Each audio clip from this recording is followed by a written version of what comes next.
All right.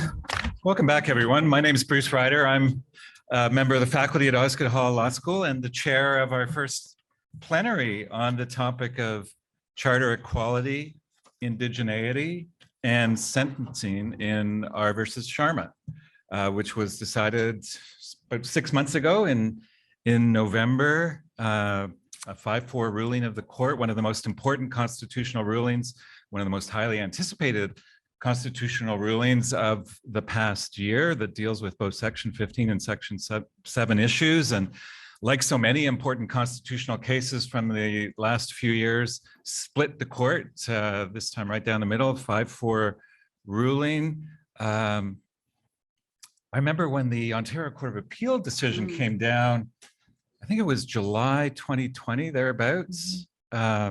It was a few months ahead of the Supreme Court of Canada ruling in Fraser versus Canada, another Section 15 case, which was decided in October 2020. And I remember as I was studying those two opinions, the Abella opinion for a 6-3 majority in Fraser and the Feldman opinion for a 2-1 majority in the Ontario Court of Appeal, I was thinking they're really on the same page. And it's almost certain that I probably said this to my students, it's almost certain that the Supreme Court of Canada on the appeal in Sharma will dismiss the appeal and affirm Justice Feldman's opinion, probably 6-3, maybe 5-4. Anyway, yeah, probably not the greatest idea to try to make these sort of predictions. Anyway, I found it a surprise that it was a 5-4 ruling in the other direction. And one of the most interesting things about that is, well, we know that Justices Brown, Rowe, and Cote are not going to uphold a Section 15 claim, as Jamie suggested in her opening remarks. They haven't yet, really, except for, I guess, the Ontario versus G case. So it wasn't surprising to see them and the majority dismissing or allowing the appeal. But it's really interesting that Justices Moldaver and the Chief Justice joined the majority, and I'm really looking forward to our panel here. We really couldn't have a better mix of folks to help guide us through the intricacies of the Sharma ruling. We're going to start with Alana Robert, who for the Osgoode faculty here, we have, it's such a wonderful occasion for us to welcome Alana to this conference. Alana is an Osgoode grad from just a few years ago, class of 2019. Jamie and I had the privilege of coaching Alana's work on the Price Media moot in New York and in Oxford, and we made it right through to the semifinals in Oxford, and then due to a judging error, somehow we didn't make it through to the final, but it was a great experience. Alana is now an associate in the litigation group at McCarthy Tétrault. She maintains a practice in the areas of class actions law, public law, commercial litigation, professional liability. She was counsel to a number of First Nations in a historic class proceeding that resulted in an $8 billion settlement to address water infrastructure issues and long-term drinking water advisories on reserve. In 2022, she was named one of Canadian lawyers' top 25 most influential lawyers in the area of human rights advocacy and criminal in that category. Not bad for a 2020 call. Anyway, Alana served as counsel to the Ontario Native Women's Association at Sharma in their intervention. And her paper, Dissent in Sharma, keeps the door open to indigenize the Section 15.1 charter analysis that she's going to present now, is informed and inspired by that intervention and is available in the conference Dropbox. So welcome to Alana, her first presentation here at the Constitutional Cases Conference, and one of many more to come, I'm quite sure. Alana. I'm just noting that the wrong set of slides are up, so I'm hoping that we can get Alana Roberts' slides up for this one, not.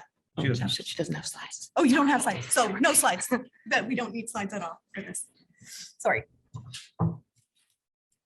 So good morning, everybody. We're really jump in and discuss Sharma, and there's a lot to unpack, so we'll get right into it. I'll just provide a little bit of background on the case, and then we'll get into my hopeful reading of the dissenting opinion, blazing a trail to come, but time will tell what will happen. So this case is about at the time, 20-year-old woman named Cheyenne Sharma from Saugeen First Nation.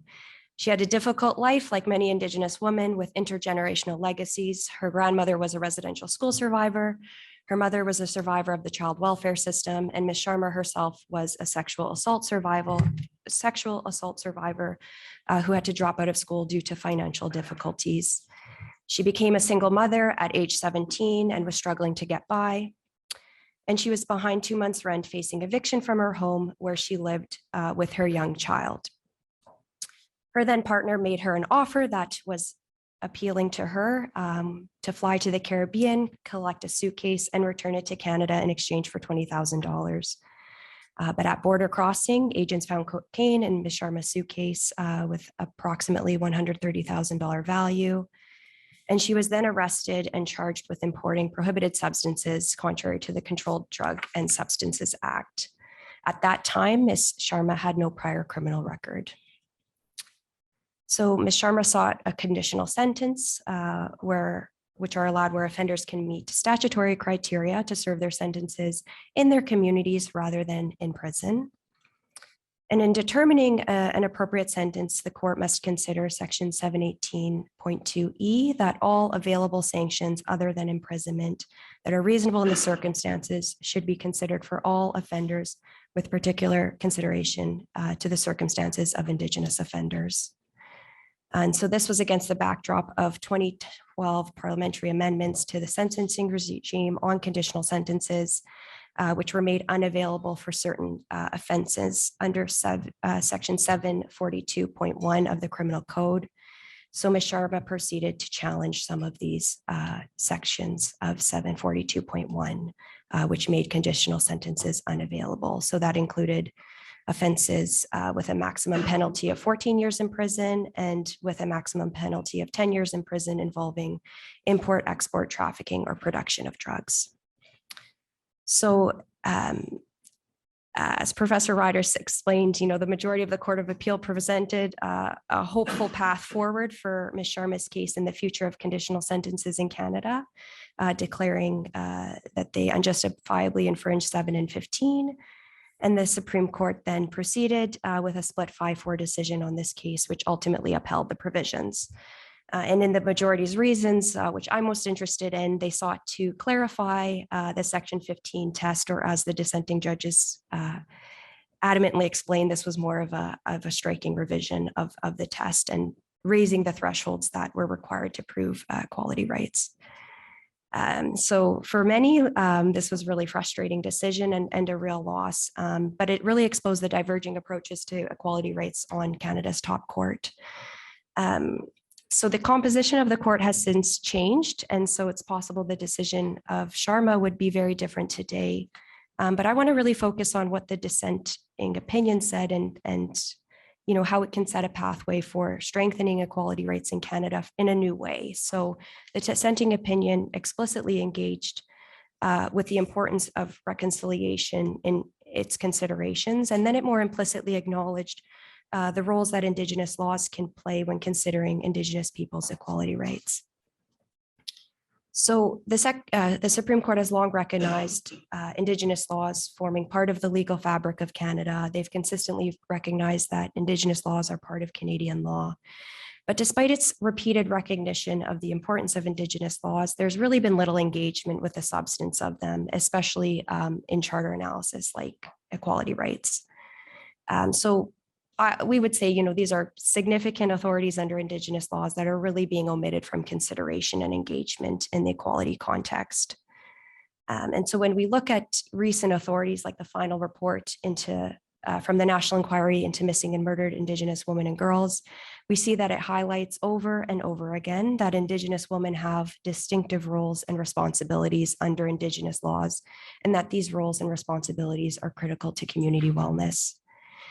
And the Truth and Reconciliation Commission similarly recognized the important roles that Indigenous women hold and that they command places at the heart of their communities and nations. And so I worked with the Ontario Native Women's Association in the Sharma case. And they really tried to explain to the court, the sacred roles that Indigenous women carry. And the Ontario Native Women's Association describes these roles through the turtle. And they say that the turtle's feet represents the 4 roles Indigenous women need to maintain. So these are roles to themselves as strong, healthy Indigenous women in the world, roles to their families by restoring and maintaining strong and healthy Indigenous families, roles to their communities by using their gifts and skills to rebuild Indigenous communities, and their roles to their nations by using their gifts and skills to restore strong nations. And so when we look at and think about Indigenous women's roles in this way under Indigenous laws, it really changes the lens in which we think about Indigenous women. And we can see that laws like those considered in Sharma, which restrict the use of conditional sentences, really interfere with those Indigenous laws at the expense of pretty severe consequences to Indigenous women and those around them. And as the National Inquiry into Missing and Murdered Indigenous Women and Girls put it, the absence of Indigenous women from their families and communities has a profound and ongoing impact. And it inhibits them from taking up their roles as mothers, carriers of culture, water protectors, and land defenders. And so we would say that the criminal code provisions considered in Sharma really violate those laws, reinforcing, perpetuating, and exacerbating disadvantage. And this is really a continuation of the long legacy of forced removal and impeding Indigenous women's ability to fulfill their distinctive and sacred roles, creating losses to not only themselves, but everyone around them. And so when we look more closely at the dissenting opinion in Sharma, it touches on recognizing these sacred roles carried by Indigenous women. So the dissent explains, quote, the separation of families, the cultural alienations, the broken societies are harder to quantify, but no less grave. They go on to explain that the mechanisms to separate Indigenous families, quote, disproportionately impact Indigenous mothers who are the primary caretakers. And then the dissent goes on to recognize that personal losses to cultural identity and spiritual well-being may combine with the profound and ongoing impact with Indigenous women's absence from their communities. So this really opens the door, we hope, to go even further in future decisions and to make disregard for Indigenous laws no longer the default. And importantly, it really shifts the narrative when considering equality rights by recognizing the value that Indigenous women bring and carry in their families and communities, which is really critical to counteracting longstanding prejudices that continue today, where Indigenous women are seen as inferior in their humanity.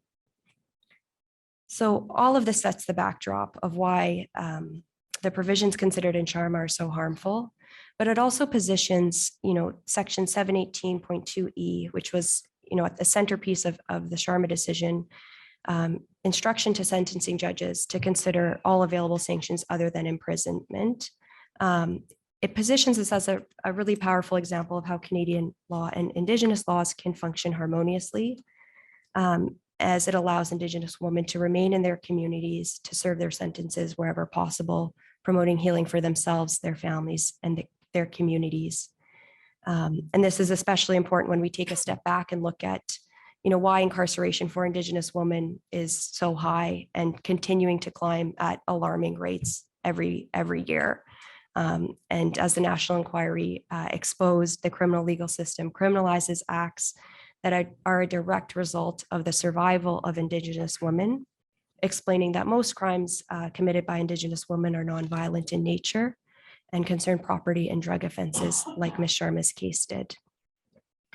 And so I would just end off by saying the possibilities of more directly respecting and honoring Indigenous laws echoed by the dissenting opinions, recognition of Indigenous women's sacred roles, but also their express recognition of the discrimination against Indigenous people in the criminal legal system being an obstacle to what they describe as the constitutional imperative of reconciliation, which we hope is a promising development to watch.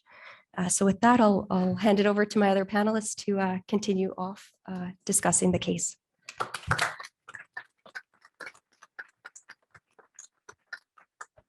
Thank you so much, Alana. Our next paper is from a powerhouse trio from the University of Calgary's Faculty of Law. The paper is by Jennifer Koshan, Lisa Silver, and Jonnette Watson-Hamilton. It's called Sharma, the Erasure of Both Group-Based Disadvantage and Just One Person. The detailed slides for the paper are available in the conference Dropbox. There's a lot there.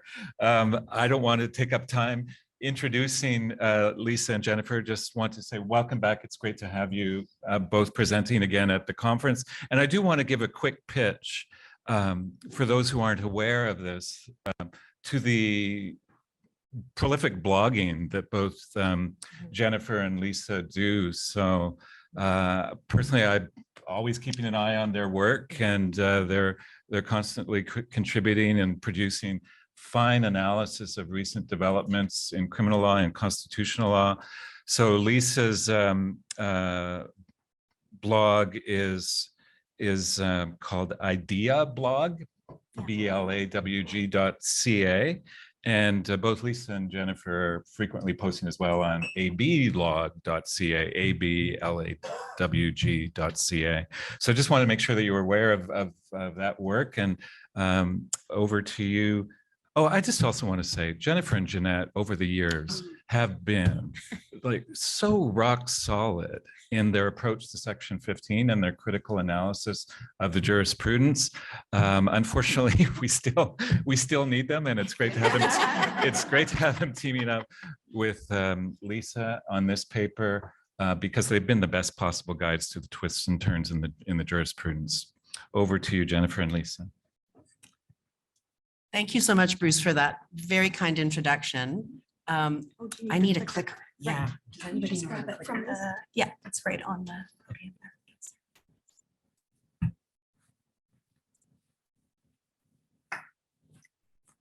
So we are very grateful to be participating here today on these lands, and I'd like to say a quick hello to our co-author, Jonnette Watson-Hamilton, who is joining us online from Treaty 7 territory. Our focus in speaking about Sharma this morning is going to be on its impact on Section 15 and Section 7 doctrine, which we think is a very important focus, given that the impugned law has now been largely repealed and conditional sentences are once again more widely available. We'll begin by with me discussing 4 key Section 15 issues that are raised in the approaches of the majority and dissent in Sharma.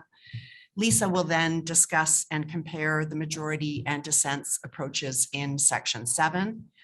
And then it'll come back to me to examine the interplay between Section 7 and Section 15 in this case. We are focusing this morning on the test, but I think it's important to start off with the proposition that the test is often in Section 15 cases a cover for deeply ideological disagreements amongst the members of the court. I'm going to skip over slide 3 and get right into the first issue, which is substantive equality as an animating norm of Section 15. In Sharma, Justices Brown and Rowe for the majority critique substantive equality as a touchstone for Section 15. Here, they build on their dissent in Fraser, which included a long critique of the indeterminacy of substantive equality. But even if we accept that substantive equality has a malleable character in some respects, at the very least, it includes protection against adverse effects and systemic discrimination, and that has been recognized since Andrews. There's also some inconsistency here because in other cases, these same judges have endorsed substantive equality as an animating norm. By setting aside substantive equality as the purpose of Section 15 in Sharma, the majority could then focus on the Section 15 test and its purported clarifications.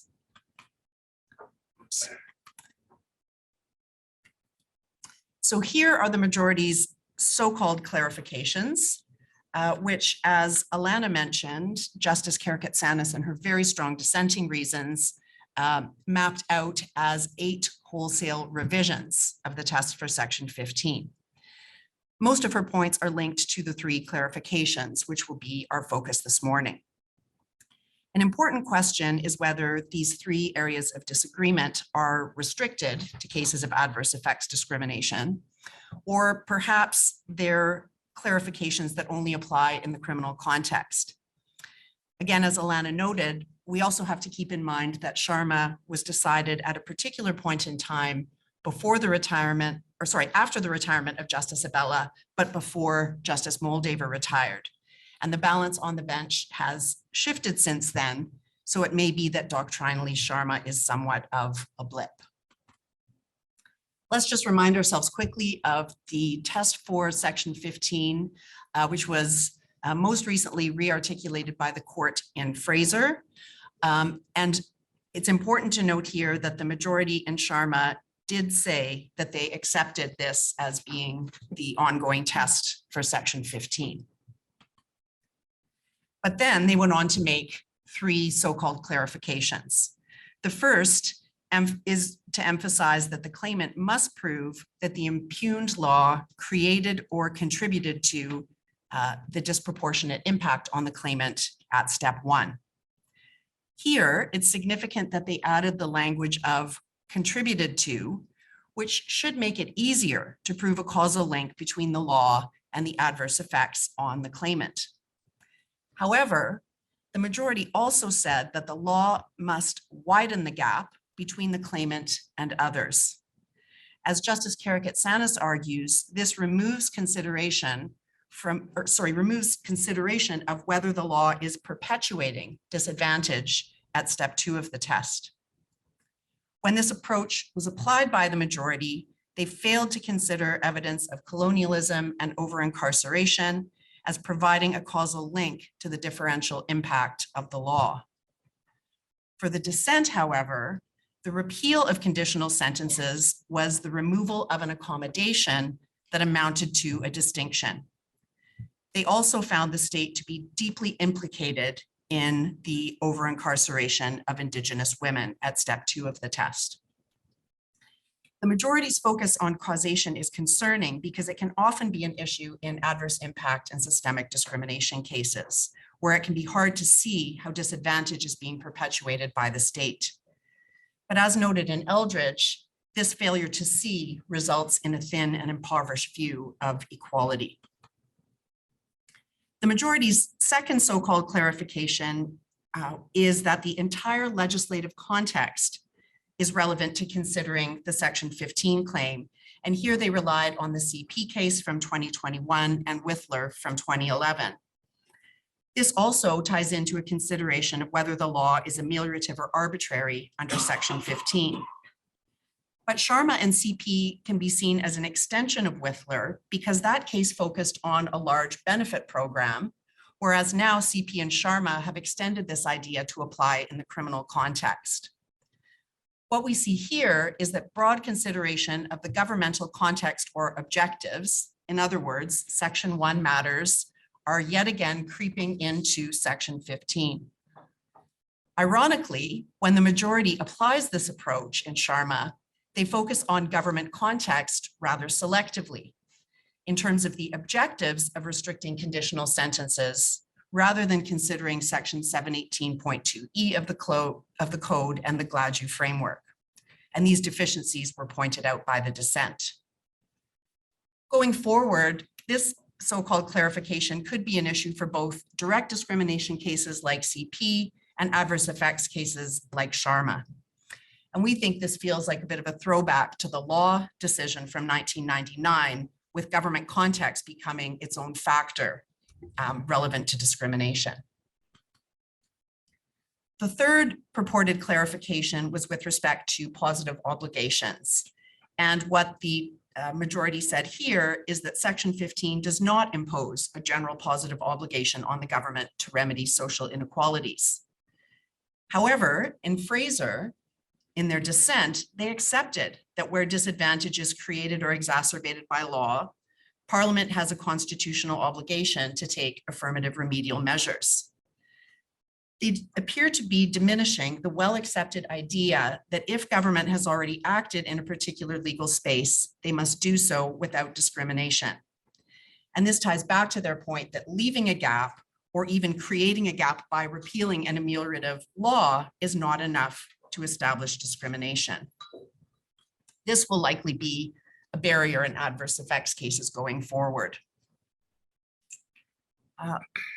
I think one of the most significant differences between the majority and dissent in Sharma is their contrasting views of adverse effects discrimination.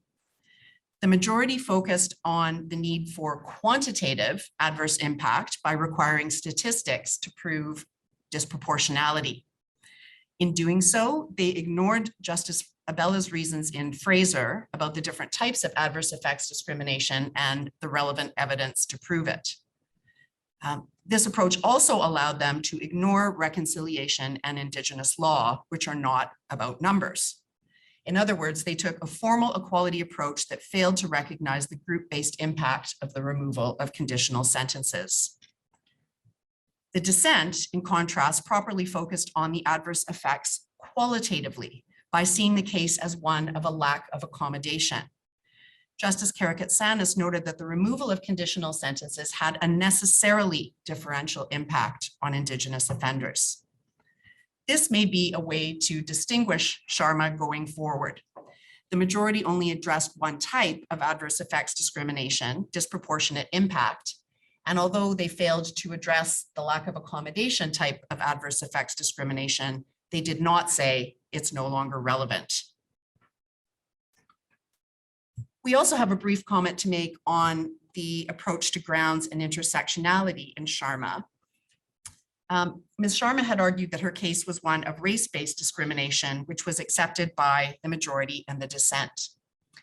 However, the parties and interveners focused primarily on indigeneity, which I think it bears noting has still not been recognized by the Supreme Court as an analogous ground. The dissent, importantly, also recognized the intersectionality of gender and indigeneity based on the expert evidence and intervener submissions. And this is a very positive development in the court's jurisprudence, even though they haven't yet formally undertaken an intersecting analysis. I'm now going to turn it over to Lisa. Thank you. I'm the Section 7 interloper on this. So, but you'll see that definitely there are synergies between the Section 15 and Section 7, not always welcome in our view. So the purpose of Section 7 supplies a frame of reference in which to visualize and understand the dynamics between the majority and dissent. As characterized in Bedford, Section 7 is ultimately concerned with capturing inherently bad laws created through state action that take away life, liberty, or security of the person in a way that runs afoul of our basic values. Those basic values are captured through the principles of fundamental justice, which underpin our constitutional order, and in the instance of Sharma, set parameters for the right to liberty. Our Section 7 discussion will focus on the erasure of Cheyenne Sharma as the just one person affected by the inherently bad law. The majority decision did this in many ways throughout the Section 7 analysis, with parallels to their Section 15 approach. And running as a thread throughout is the majority's failure to recall, which is another form of erasure, the foundational purpose of Section 7. For example, it could be argued that the bad law interfering with Cheyenne Sharma's liberty interest erased her ability to access a conditional sentence order, running afoul of the basic value of substantive equality. Yet, as mentioned in the Section 15 analysis, the majority shrugged off substantive equality as a meaningless animating norm, when, as recognized by the dissent, it is the touchstone or standard by which laws are to be measured under that section. So by doing so, the majority also in the Section 15 analysis eschewed a purposive interpretation. What also must be recognized is that the principles of fundamental justice are found in our basic tenets of our legal system, which are colonial, precedential, and hierarchical.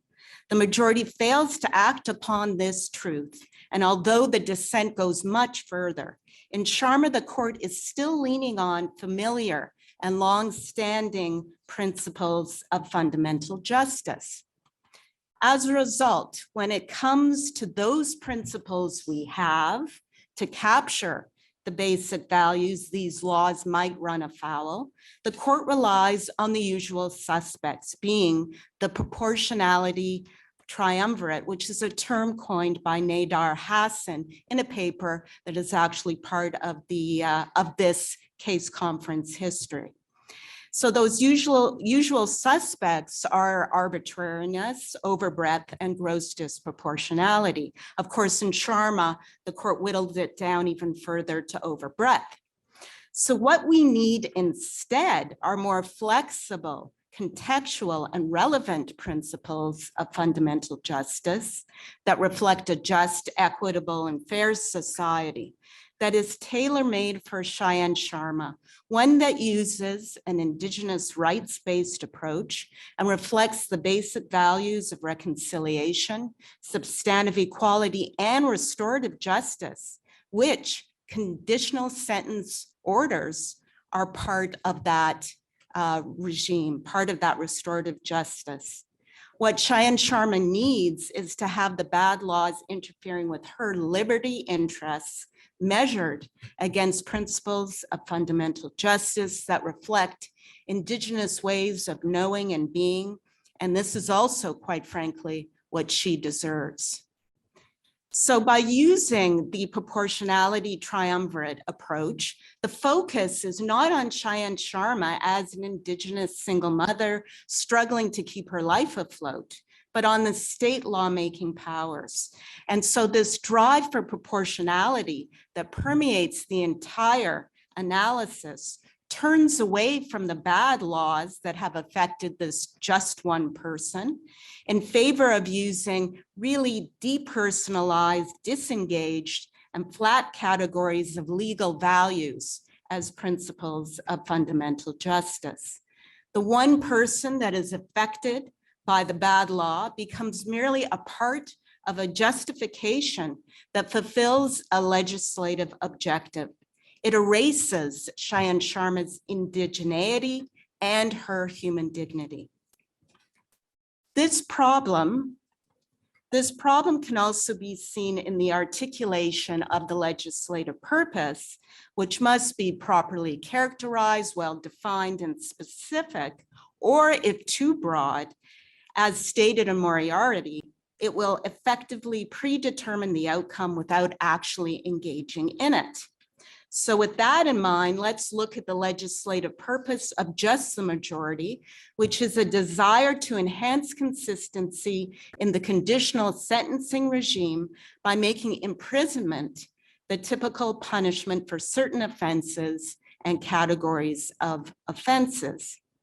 So here, the majority is creating a too general purpose that is more of an animating social value, reflecting parliamentary desire to enhance consistency, which, by the way, can be seen as code for the need to limit the discretion of judges who can't be trusted to impose tough sentences.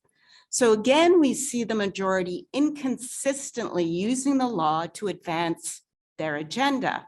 They erase substantive equality as touchstone under Section 15 by labeling it an animating norm, yet they rely on an even more vague term of enhancing consistency to dismiss the Section 7 challenge.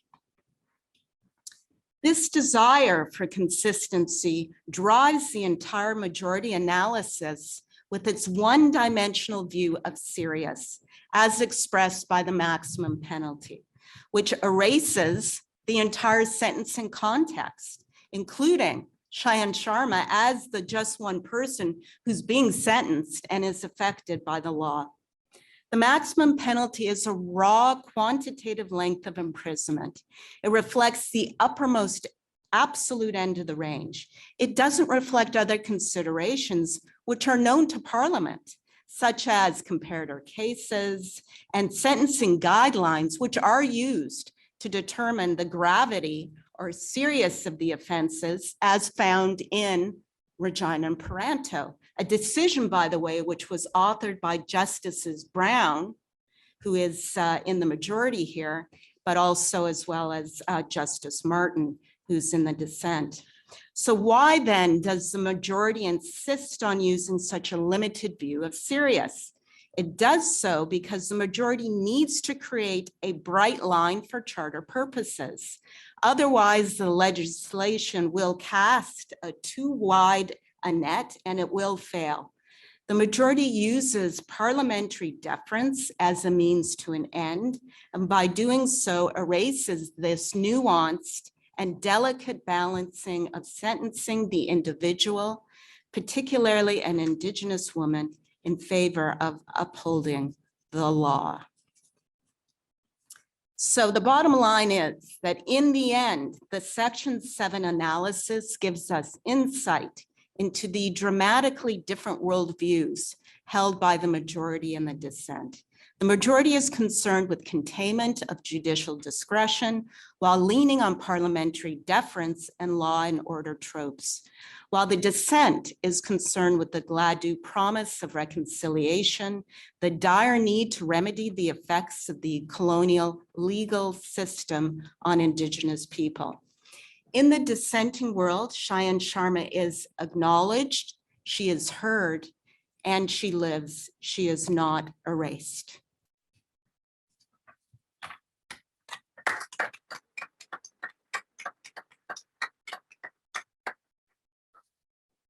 Thank you so much, Jennifer and Lisa. Our third and final presentation on this panel is also a powerful team effort from Sonia Lawrence, Osgoode colleague and co-chair, one of the three co-chairs of this event, and Debra Parks, professor and chair in feminist legal studies at the Peter Allard School of Law at the University of British Columbia. Their paper is entitled R versus Sharma, Reckoning with Destabilizing Truths in Constitutional Adjudication. Over to you, Deb and Sonia. Thank you, Bruce, and thanks to Jamie and the others who've spoken already this morning. I'm learning so much, as I always do at this conference. Our paper considers Sharma in the context of larger questions about how courts grapple with Section 15 claims about racism and indigeneity. I mean, I think I want to think more about that, what you raised there, in the criminal legal system and the mass incarceration of Indigenous peoples. Racial inequality in the Canadian criminal legal system is a difficult truth to ignore. Yet for many years, Canadian courts did just that, generally refusing to see or name the racism that Indigenous, Black, and other racialized people experienced, so palpably in the form of racial profiling, lower likelihood of being granted bail, biased juries, rapidly increasing rates of incarceration, higher security classification and harsher conditions in prison, lower likelihood of release on parole when eligible, and more. In 1993, in the Parks decision addressing racism in the jury pool and challenges for cause, that was an early case that named racism. Justice Doherty talked about how a large segment of Canadian society, quote, subconsciously operates on the basis of negative racial stereotypes, and that our institutions, including the criminal justice system, reflect and perpetuate those negative stereotypes, end quote. 5 years later, in Williams, the Supreme Court of Canada similarly held that challenges for cause based on anti-Indigenous racism were available, where there was a realistic possibility of partiality. And then we had Gladue in 1999, not a constitutional case, but a sentencing decision requiring judges to take up the statutory call to reduce the disproportionately high and rising rate of Indigenous incarceration. The frank acknowledgement of the scope of the injustice and of institutional bias in Gladue was refreshing for the time. These and other decisions resulted in some procedural reforms to jury selection, to procedures on arrest and detention, and to sentencing methods. However, such acknowledgements of racism in criminal or constitutional adjudication were relatively few and far between in those years. Writing in 2008, David Tanovich identified an ongoing failure of most lawyers and judges to talk about race and racism in criminal courtrooms. Now, fast forward to 2023. In the wake of movements such as Black Lives Matter, Idle No More, Defund the Police, and following the ongoing reckoning with Canada's genocidal residential schools policy and the alarming rate of Indigenous mass incarceration, the ignorance of earlier days has become impossible. Now our courts no longer ignore racism.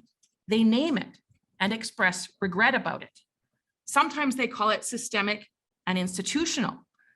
But when it comes to constitutional adjudication, particularly challenges to criminal laws and policies that are argued to perpetuate Indigenous mass incarceration as violations of Section 15 equality rights, they rarely find that racial discrimination has been proven with sufficient specificity to require a remedy.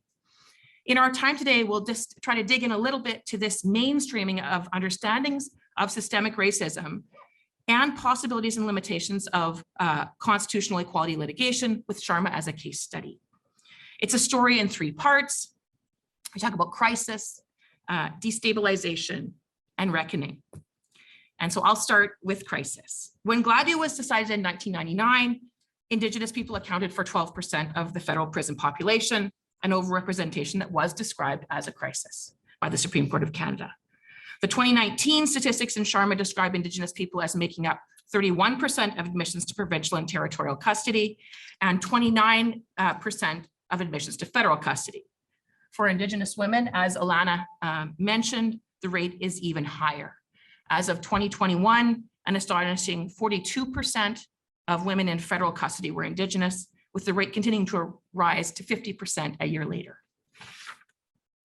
In Sharma, more than 20 years after Gladio, both the dissent and the majority used the same word crisis to describe these rates of incarceration. Taking our lead from my colleague at UBC, Efrat Arbel, in her 2022 article entitled Rethinking the Crisis of Indigenous Mass Imprisonment, we consider the work that this word crisis does in the context of Indigenous mass incarceration and equality claims arising from it. We examine the way the Supreme Court talks about this reality, and we consider the possibilities and limits of colonial law in responding to a crisis of its own making. The Sharma majority acknowledges that the crisis of Indigenous incarceration is undeniable, but finds it ultimately unconnected to the provisions challenged by Ms. Sharma. She, quote, did not demonstrate that the impugned provisions created or contributed to a disproportionate impact on Indigenous offenders related to non-Indigenous offenders, as she must show to prove a violation of Section 15. Later in the reasons, the majority devotes a whole section to, as we heard, the scope of the state's obligation to remedy social inequalities, drawing on tax and pay equity cases to bolster their view that Sharma's claim of discrimination was unfounded and overreaching. The grossly disproportionate rate of incarceration of Indigenous people is a social inequality in which the state is not implicated and therefore has no responsibility to reduce. The dissent's use of crisis is a little different. Words fail, they say, at least in part because there's nothing temporally significant about any of the times in which the word crisis has been used. And this is what Efrat talks about in her piece. We use the same word.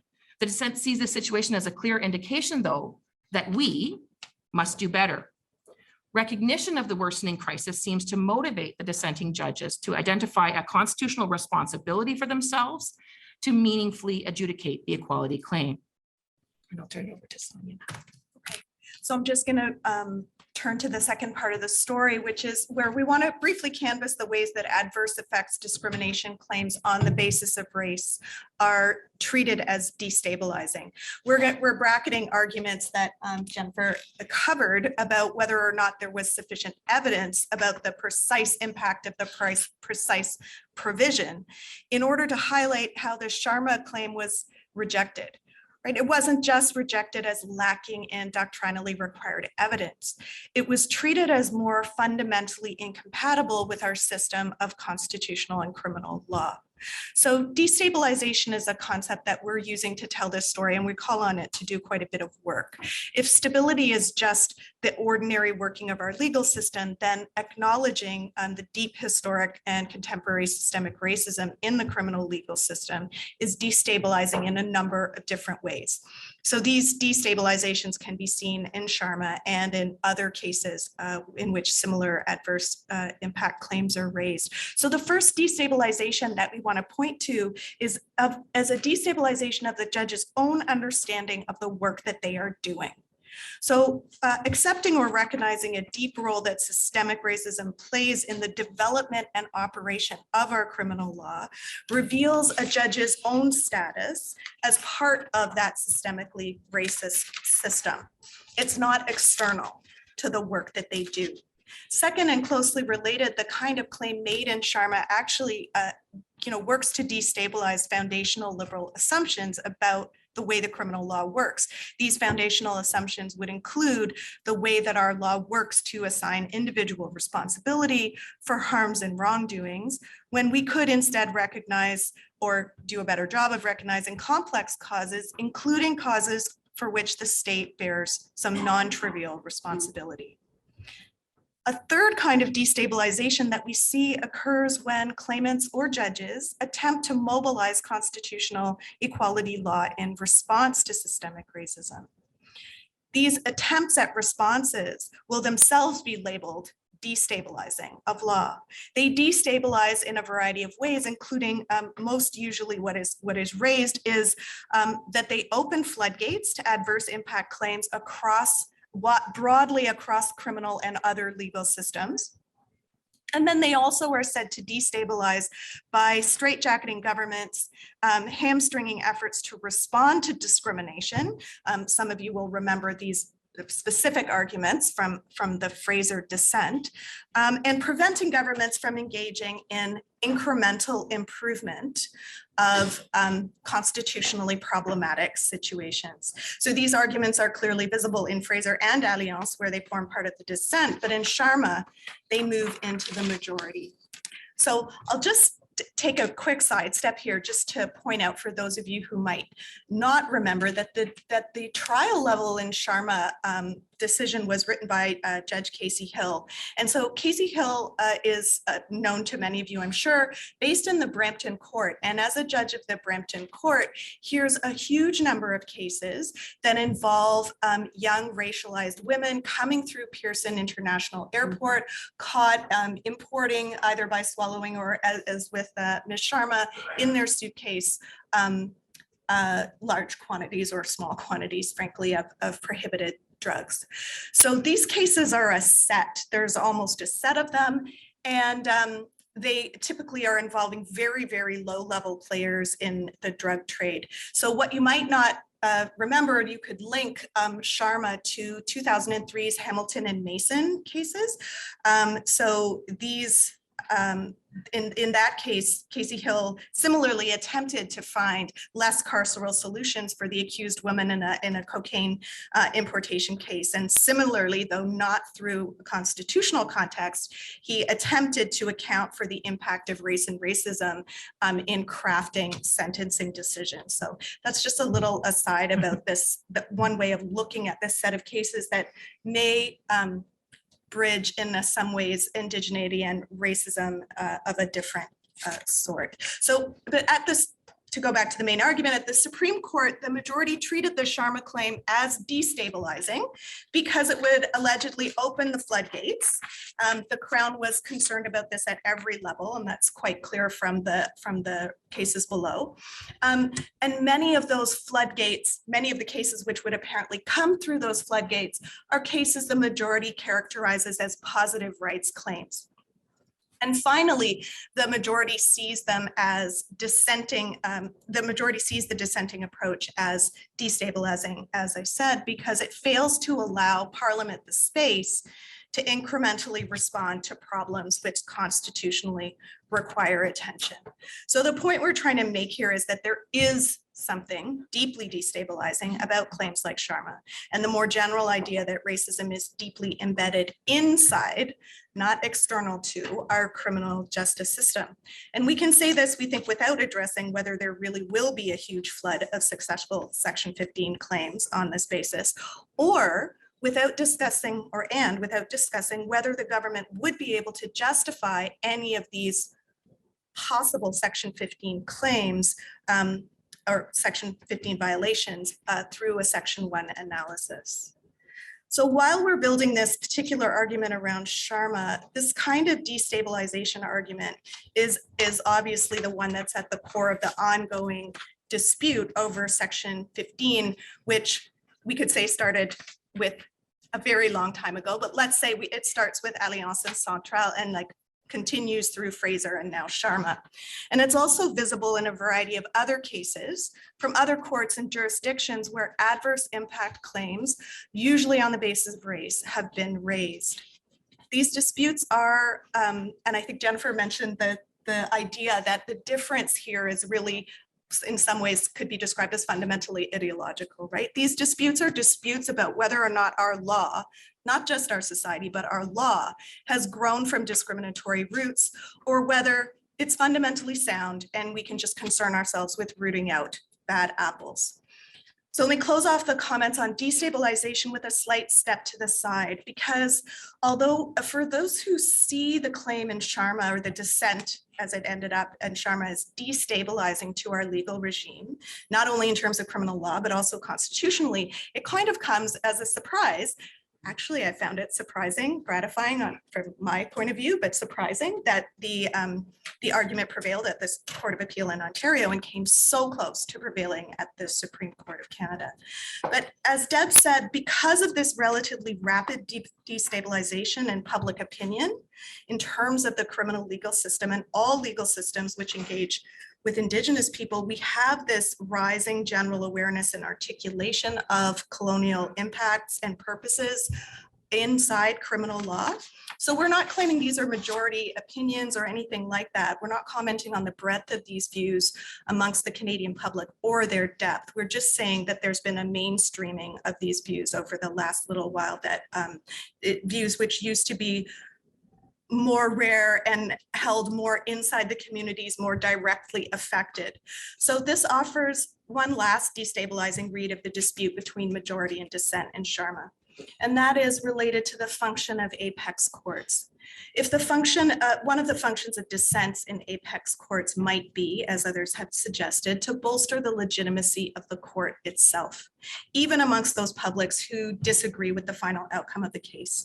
So the appearance of a dissent like the one in Sharma may in fact serve a restabilizing function.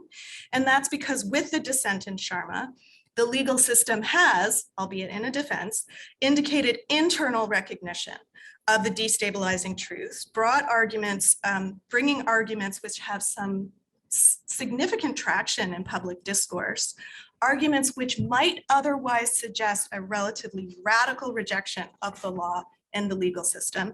It brings those arguments kind of safely into the embrace of law and doctrine and does some restabilization work itself. I'll turn back to them. Well, I think we're probably running really low on time. And so I was gonna talk a little bit about reckoning. Is there, if you have 5 minutes, picking up on one of the threads of destabilization that Sonia just pulled out. How do legal actors and particularly judges reckon with and respond to the destabilizing truths of systemic racism in the system over which they're presiding?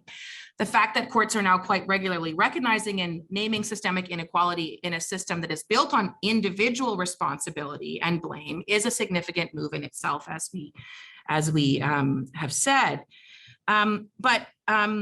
Again, my colleague Efrat Arbel argues that the use of the word crisis in relation to Indigenous mass incarceration, at least in the sentencing decisions, the Gladue line of cases, has had the effect of diffusing responsibility for the crisis rather than demanding accountability or redress from the state. To some extent, we see this diffusion of responsibility and equality challenges too.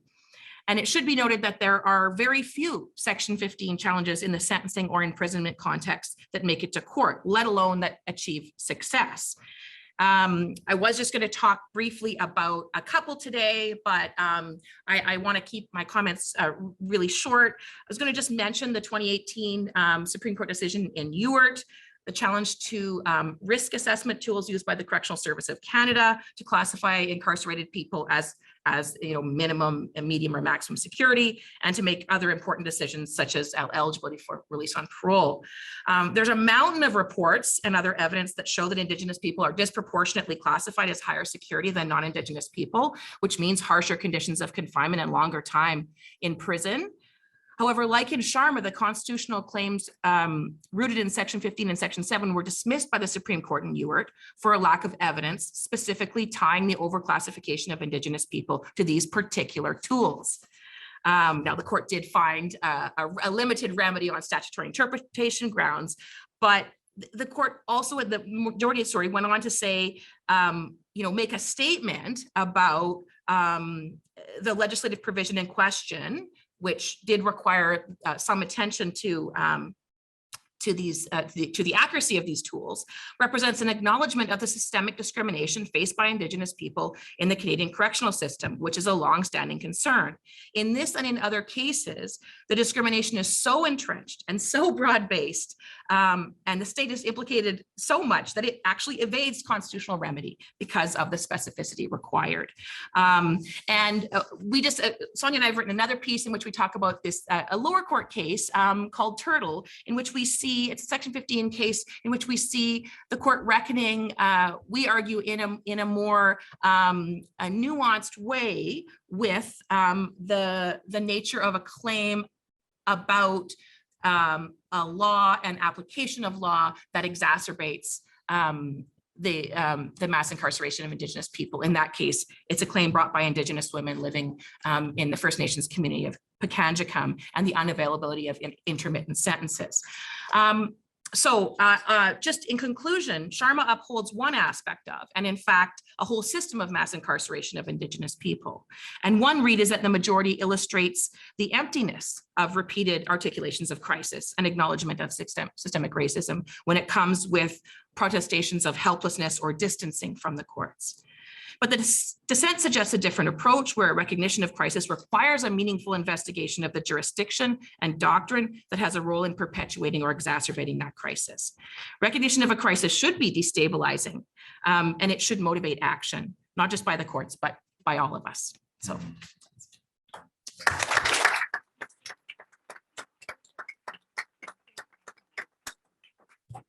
Thank you, Debra and Sonia, and thanks to all of our panelists for 3 terrific presentations. We now have about 15 minutes, pleased to say, for commentary, questions. I know there's a lot of expertise in this room on criminal law, on sentencing, on Section 7, on Section 15. Really welcome any questions or comments you have for the panelists, or other thoughts you have about the importance of the Sharma ruling, the impact it's likely to have going forward, the work that's left to be done in its wake. I wonder if I can just ask Jennifer if she wants to, because I think she got cut off a couple of comments at the end, and I would really like to hear them about the link between Section 15 and Section 7. So I don't know if we can get those. Absolutely. I think we should do that right now, if that's okay with you, Jennifer. Sure. Yeah, thank you. So it's our very last slide, if it's possible to get those back.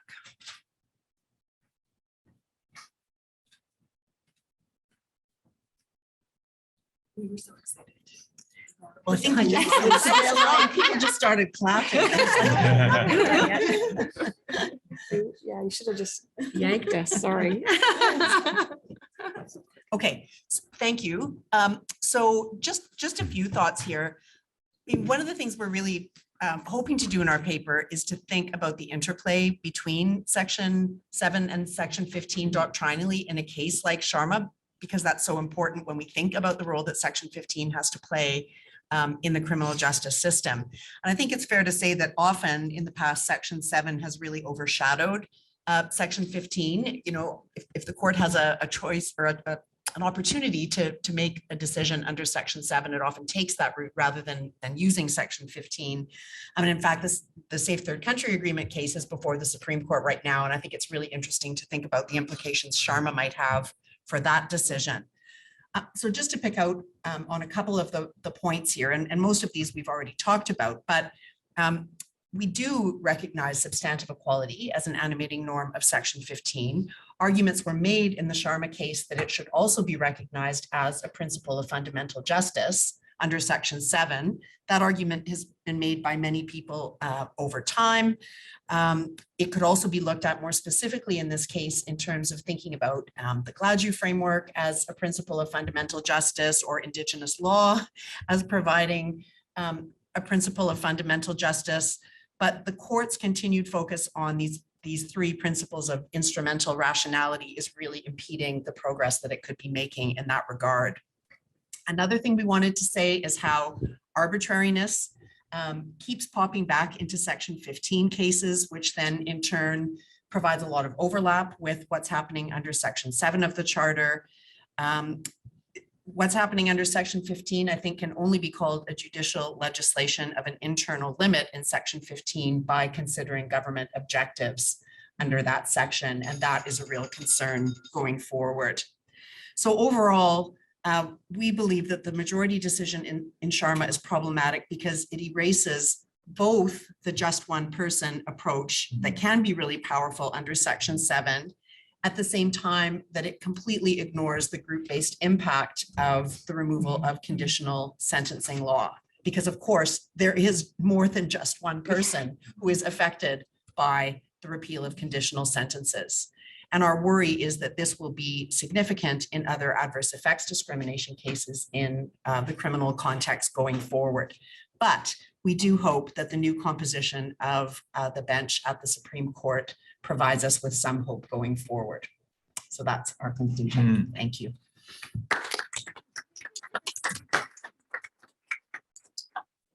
Thanks, Jennifer. I'm glad we got that in. We have 10 minutes before the break, and it's open to the floor for comments and questions. Ben is moving around with the mobile microphone. David Schneiderman.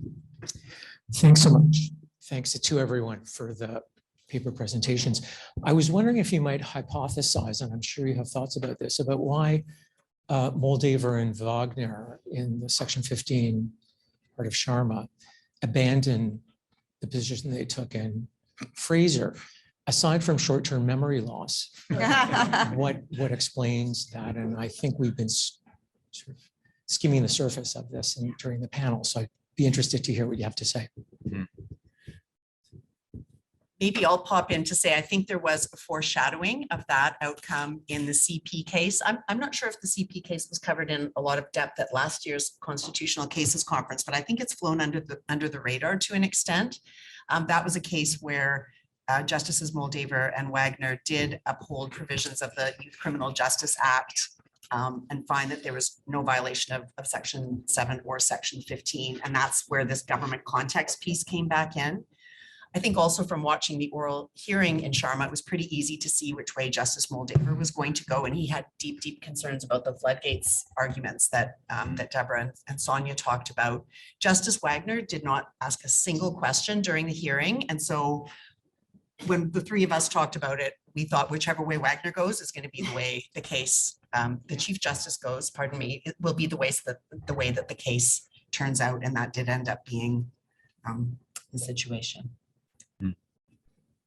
I'll take a shot at a slightly maybe different angle on it. I don't think it's a different conclusion, but just a slightly different angle. So, and that is like this was a case about legislation versus Fraser, which was a case about a negotiated collective agreement. And I think that this is, again, goes straight back to the problem of doing Section 1 work inside Section 15 or just doing it in a way that is not visible. But I think that Jennifer's suggestion, or like the general idea that it may start to be really helpful to categorize Section 15 claims as benefits programs claims, criminal law claims, right? And then some of these claims about collective agreements, which are really not about the government, at least they're not about the legislature at all, because a variety of the concerns that Deb and I are talking about, what is being destabilized is a relationship between the courts and the legislature in some meaningful way. And so judges who are particularly concerned about that might be might think Fraser is a different kind of case. Mm. So I'm not sure if I would have to think about it more, but I wonder if that's a partial explanation. And I think, it makes great sense for judges to be very concerned about the institutional competence balance between courts and legislatures, but it's playing an interesting spoiler role here, I think, especially since it's very rarely mentioned because nobody ever gets to section 1 except Justice Kassira in CP. That's right. So, yeah. If I could add a quick thought, David, when we look at the dissenting judges in Fraser, say Cote and Rowe and Brown and some of their other dissents in the earlier section 15 cases, I think it's fair to say what Justice Abella said for the majority in Fraser and that Jennifer and Lisa referred to in their presentation as her characterization of their dissent as an insistent attack on substantive equality. And it does seem that their dissents are much more aggressive in expressing their dislike of the majority's approach, whereas I'm not sure if you share this view, Jennifer or Lisa, but I read the majority opinion in Sharma as not an insistent attack or an aggressive attack so much as, okay, we're accepting the framework. We still don't like substantive equality that much, but we're just going to affirm the framework and clarify a few Totally points. undermine it. Yeah, and that's what the dissent says. But there are ways of distinguishing the majority opinion, especially since they say they're building on Fraser and they're not repudiating it. Which going is why we forward. can just And say Fraser. I think, so in other words, I think that Moldavers and the Chief Justice's presence in the majority meant that the majority in Sharma is like toned down Brown and Rowe and Cote. It's there's an attempt there, I think, to build some bridges between the Abella majority in Fraser and the dissenting views of Brown, Rowe, and Cote, I think. So Obviously, I have lots of thoughts about this. I just find it, I'm less charitable about it because I just think it's, so quickly after Fraser with, that decision and all of the discussion about this is what we're doing. And it's not an accident to reinsert arbitrariness. That was specifically discussed in Fraser, right? So to then I just feel like it's a real, it reveals a real insistence on keeping section 15 very limited in its application. So I see another question. I just wanted to add that we have about 150 people with us online, and one person requested that we have some further explanation, Jennifer, of how perhaps Sharma could be distinguished on section 15. You had mentioned distinguishing Sharma, so I'll put that on the record as a possibility and go to Lisa Kerr. Thanks. So just to turn to section 7, I appreciated, Lisa, everything you said about the need for a new and more expanded approach to principles of fundamental justice. I'm curious if my take on section 7 in Sharma is compatible with what you said. Because, my take was just that this was classic overbreadth, right? It was, the legislative purpose was clear. It was to ensure serious offenders get custody. Yeah. This covered too many people. It caught non-serious offenders and sent them to custody. How do we know that? Because the trial judge here wanted to give her 18 months, which is fairly far off 14 years. Yes. And so it was not a reasonable proxy for seriousness. It was, in fact, a bad proxy for seriousness, which is something the courts seemed to understand a week earlier in Nudlovu. Yeah, it's true. And of course, they don't even mention Nudlovu and Sharma. So those are all my complaints. Yeah. And Yeah, no, I think you're right. Yes. I think you're right. And the fact that, to me, Nudlovu, first of all, it speaks to somehow this division. If you're talking about, one is criminal law versus other areas of law. When you look at section 15, when you look at Nudlovu, to me, it's about how do we live in Canada? Is this how Canadians live? Do we live, under all these rules that are set out for the rest of our lives? It's a very individual centric look at section 7. which is, I think, why you've got a majority there and you don't in Sharma, because I do believe that they turn away from Cheyenne Sharma for whatever reason. I mean, we've heard why. And that can be, I think that's worrisome. You know, when you've got a case like Nodalovu and then you've got a case like Sharma and you can't understand on pure, what you said on pure Section 7 and proportionality and using over breadth or arbitrariness or whatever, it doesn't therefore make a lot of sense why the majority did what they did, other than they just have a different view of what they want to do under Section 7 and what Parliament can do.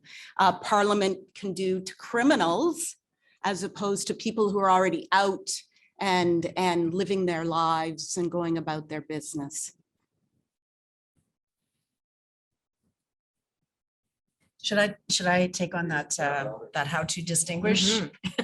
Boy, did my students ever want to know the answer to that question. Have they written down When, and for anybody who has tried to teach Sharma and Fraser together, you know, utmost respect to all of you, because it's hard. For me, I think one way to distinguish Sharma going forward would be to say that the court's clarifications, so-called clarifications on Section 15 only apply in the context of adverse effects discrimination and not to direct discrimination cases, although that will be very unhelpful for cases raising issues of systemic racism and colonialism, because those are, by definition, often cases of adverse effects discrimination.